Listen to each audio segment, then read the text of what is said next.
So today I'll be showing you guys a step-by-step guide on completing the Heart of Fire tool tale in Sea of Thieves.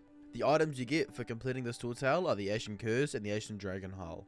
The first thing we'll do is start the tool tale. To start this tool tale, sail down to Morrow's Peak and vote on the tool tale located next to Tallulah in the tavern. After starting the tool tale, the first place we will want to go is Liar's Backbone. Once you arrive at Liar's Backbone, we're going to be looking for Stitcher Jim's hideout. You can find Stitcher Jim's hideout by pulling this lever outside of the cave. You will then walk into his hideout, and this is where our first journal is located. After reading this journal, we're going to go over to this puzzle. Do exactly what I'm doing here and then pull this lever. Doing this gives us our first item we need for this tool tale. Now we have the item, we're going to sail down to Devil's First. Once you arrive at Devil's First, you'll want to walk up to this mountain to this top chalice and light it. Once you light the chalice, you can then make your way to the north side of the island with our item and swim down. After swimming down, you should find this.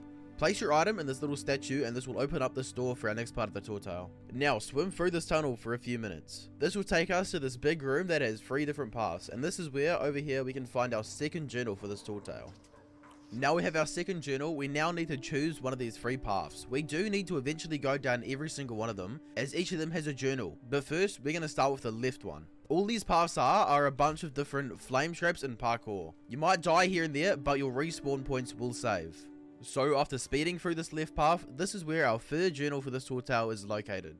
Now you can continue through the flame traps and parkour to finish this part of the tool tale. You'll need to attain this chest and then continue going through more traps until you find this opening that you'll then swim up and deliver this chest on the beach. So doing this the first time will give you the Ashen Dragon Hull. Now 2 more times to get the 2 more journals and we will unlock the Ashen Curse. Now you must restart that, go back to Morrow's Peak, sail back up to Liar's Backbone and grab the item, come back down to Devil's First, repeat the same process until you're at this room with the 3 different paths again. Now, we will choose the second path. The second path is pretty similar to the first one, just a few different traps. This journal is located right over here. Now it's the same process. Finish the path with all the traps and then deliver the chest again. Now we will have to repeat the same process up until we get back into this room with the 3 different paths. This takes us to our last path.